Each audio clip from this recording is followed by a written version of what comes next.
Sir నమస్కారం రాజేష్ గారు. నమస్కారం అండి. ఈ కృష్ణా జిల్లాలో పర్యటిస్తూ మన ముఖ్యమంత్రి జగన్మోహన్ రెడ్డి గారు సౌమ్యులను పరిచయం చేశారు సార్. చాలా సౌమ్యులు, మంచివారు, మంచి హృదయం ఉన్నవారు అని చెప్పేశారు. దాంట్లో వల్లభనేని వంశీ, పేర్ని కిట్టు అన్న ఒకతను, అలాగే పేర్ని నాని, జోగి రమేష్, వీళ్ళందరూ కూడా ఆ సభలో విపరీతంగా అసలు ఆ రెస్పాన్స్ చూస్తే అండి అలా ఎలా పడితే అలా ఉందండి అది. ఆయన అమ్మో సౌమ్యులు అంటుంటే వీళ్ళు అసలు ఇక్కడ చూస్తే నవ్వులు నవ్వులు అనమాట అందరూ. ఆ నవ్వుని ఏ విధంగా చూడాలంటారు? బహుశా నేను అనుకోవటం 1970 దశకంలో ఒక సినిమా వచ్చింది, రాజు వెడలే అని చెప్పని. దాంట్లో పాట ఉండేది, రాజు వెడలే రవి తేజములనగా కుడి ఎడమల దాల్ కత్తులు మెరియంగా అని చెప్పని.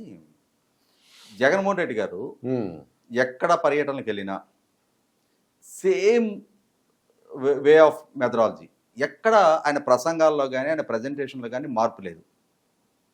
తనను తాను పొగుడుకోవటం, ప్రతిపక్షాలను దూషించటం, తన అభ్యర్థుల్ని అమాయకులు, ఆణిముత్యాలు, స్వాతిముత్యాలు అని చెప్పని ప్రజలకు పరిచయం చేయటం. ఆర్థిక పరంగా అంతంత మాత్రం, ఇట్లా ఆర్థిక పరంగా అంతంత మాత్రమే అని చెప్పని.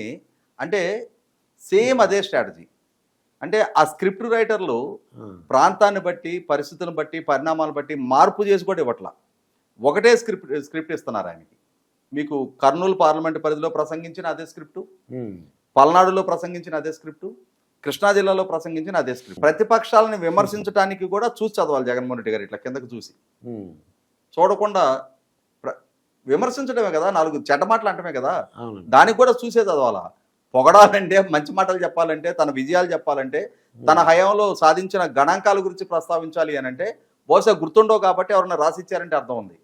ప్రతిపక్షాలని దుష్ట చతుష్టయం ఎప్పుడు వాడే పదమే కదా, దానికి కూడా చూసే చదవాలా. తోడేళ్ళు గుంపు, నేను సింగిల్ సింహం, ఇవే కదా ఆయన చెప్పేది. నాకు ఎవరు లేరు.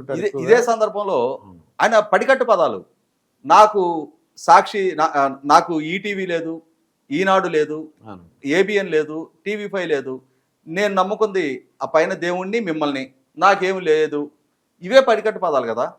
వీటిలో కొనసాగింపుగానే ఇప్పుడు కొత్తగా అభ్యర్థుల సౌశల్యత్వాన్ని, వాళ్ళ ఆర్థిక స్థితిగతుల్ని, వాళ్ళు చాలా నిరాడంబర జీవులు, వేల కోట్ల ఆస్పర్లు వాళ్ళంతా. ఇప్పుడు నిన్న కృష్ణా జిల్లా పర్యటన సందర్భంగా కొడాల నాని, వల్లభనేని వంశీ, జోగి రమేష్, పేర్ని కిట్టు, వీళ్ళ నలుగురు గురించి. సరే, పేర్ని కిట్టు అంటే చిన్నపిల్లాడు, ఫస్ట్ టైము కంటెస్ట్ చేస్తా ఉన్నాడు. వాళ్ళ నాన్నగారు, వాళ్ళ తాతగారికి సుదీర్ఘ రాజకీయ నేపథ్యం ఉంది, కానీ చిన్నపిల్లాడు కాబట్టి అంటే ఆ వయసాజంగా ఉండే కొంత దూకుడు స్వభావం తప్పించేస్తే వీళ్ళ ముగ్గురుకున్న లాంటి ట్రాక్ రికార్డ్ ఇంకా అబ్బాయికి ఎస్టాబ్లిష్ అవ్వలేదు కాబట్టి మనం అతను కొంచెం పక్కకు పెడదాం. వాళ్ళ నాన్నగారికి నోటి వాచారత్వం ఉంది, ఇష్టారీతన మాట్లాడే వైఖరి ఉంది, అవన్నీ వాళ్ళ నాన్నగారికి ఉన్నాయి.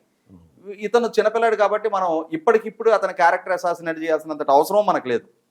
కానీ ఈ ముగ్గురిది ప్రూవెన్ ఫ్యాక్టర్ కదా. వీళ్ళ మాట తీరు, వీళ్ళ వ్యవహార శైలి, వీళ్ళ దోపిడీ. ఇవాళ ఇదే వల్లభనేని వంశీ గురించి గౌరవ హైకోర్టులో అతని నియోజకవర్గంలో అక్రమ మట్టి తవ్వకాలు జరుగుతూ ఉన్నాయి. వందలాది కోట్ల రూపాయలు హైకోర్టు ఆదేశాలను ఉల్లంఘించి మరీ అక్రమ క్వారింగ్ జరుగుతుంది అని చెప్పని ఎన్ని సందర్భాల్లో విచారణ జరిగింది. గౌరవ హైకోర్టు స్పెషల్ టీమును కాన్స్టిట్యూట్ చేసింది. పైగా అతని నోటి వగరు, దాడులు, దౌర్జన్యాలు. అక్కడ గన్నవరం తెలుగుదేశం పార్టీ ఆఫీసుని నిల్లున తగలబెట్టించాడు కదా నిష్కారణంగా. ఇవాళ కొడాల నాని, అతని మాట తీరు, అతను వాడే పదజాలం, భాష, సంస్కారం, ఇవన్నీ రాష్ట్రం మొత్తానికి పరిచయం. అంటే జగన్మోహన్ రెడ్డి గారికి నచ్చుండొచ్చు, ఎందుకంటే ఆయన మనసెరిగి ఆయన కళ్ళలో ఆనందం చూడటం కోసం వీళ్ళందరూ అదే విధమైన భాషా పరిజ్ఞానాన్ని ప్రదర్శిస్తున్నారు కాబట్టి ఆయన దగ్గర, ఆయన గుడ్ బుక్స్లో నమోదు కావటం కోసం ఈ విధంగా మాట్లాడితేనే, ఈ విధంగా విమర్శిస్తేనే ఆయన దగ్గర క్రెడిట్ దక్కుతుంది కాబట్టి. ఎందుకంటే మనం రీసెంట్గా పార్థసారథి గారు, ఎక్స్ మినిస్టర్, ఆయనతోటే జగన్మోహన్ రెడ్డి గారు స్వయాన, అన్న నువ్వు నా మనసుకు తగ్గట్టుగా, నా మనసును రంజింపజేసే విధంగా నువ్వు ప్రసంగించట్లేదు, అనిల్ కుమార్ యాదవ్ చూడు నా మనసుకు తగ్గట్టుగా నడుచుకుంటున్నాడు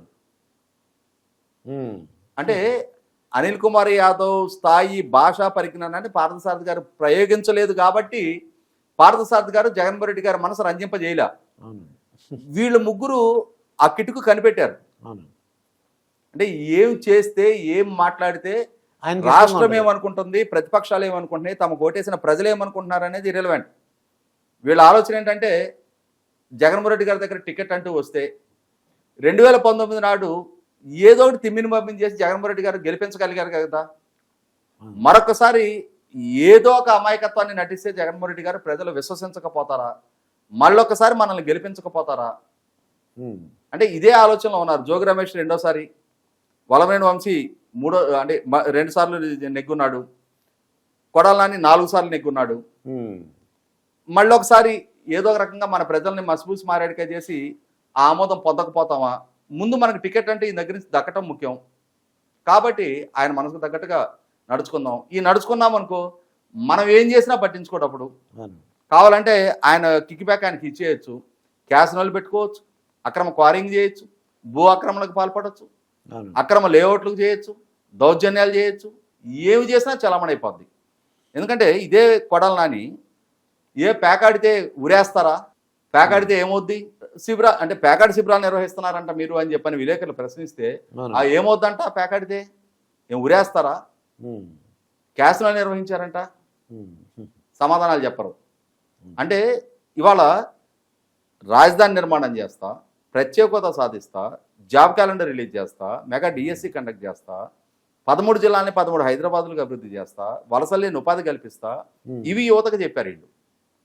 ఇవాళ అవి చర్చనీయాంశం కాకూడదు, వాటి గురించి ప్రస్తావన రాకూడదు, వాటి గురించి ఏమైంది ఇవి అని చెప్పని వీళ్ళని ఎవరు ప్రశ్నించకూడదు.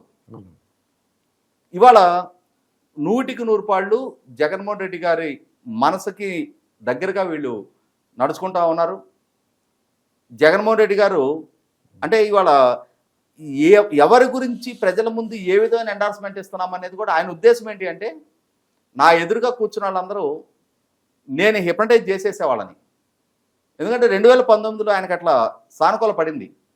ఈయన నంది అంటే నంది, ఈయన పంది అంటే పంది. ఆ రోజున ఈయన నేపథ్యం ఏంటి, ఈయన మీద నమోదైన కేసులు ఏంటి, ఈయన మీద నమోదైన కేసుల ఇంటెన్సిటీ ఏంటి, ఎన్ని వేల కోట్ల రూపాయల అక్రమాస్తులు సంపాదించాడనే ఆరోపణలు ఉన్నాయి, ఛార్జ్ షీట్లు ఏంటి, జైలు జీవితం ఏంటి, ఇవేవి ప్రజలు పరిగణలోకి తీసుకోవాలా.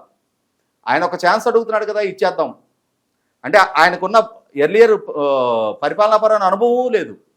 ఒకసారి ఎంపీగా పనిచేస్తున్నాడు, ప్రతిపక్ష నాయకుడిగా సభను బహిష్కరించి రోడ్ల మీద తిరిగాడు. పోనీ ఆయనకి ఏదైనా ట్రాక్ రికార్డు ఉంది, దాన్ని చూసాము, ఆయన ఎక్స్పీరియన్స్ ఎక్స్పర్టైజ్ ఆల్రెడీ మేము ఆ టేస్ట్ చూస్తున్నాము కాబట్టి సమర్థుడని భావించాము అనుకోవడానికి లేదు.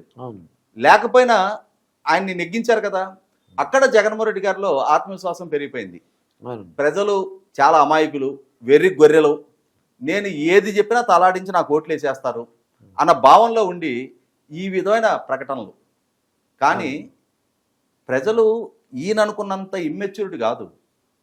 చాలా తెలివి మీరు 2019లో ఒక ఎమోషన్లో జగన్మోహన్ రెడ్డి గారు సృష్టించిన ఎమోషన్ అంటే చంద్రబాబు నాయుడు గారు, ఆయన పార్టీ, ఆ ప్రభుత్వం, వాళ్ళ నిర్ణయాలు, వాళ్ళు రచించిన అభివృద్ధి ప్రణాళికలు, ఇవేవి ప్రజల్లో చర్చనీయాంశం కాల.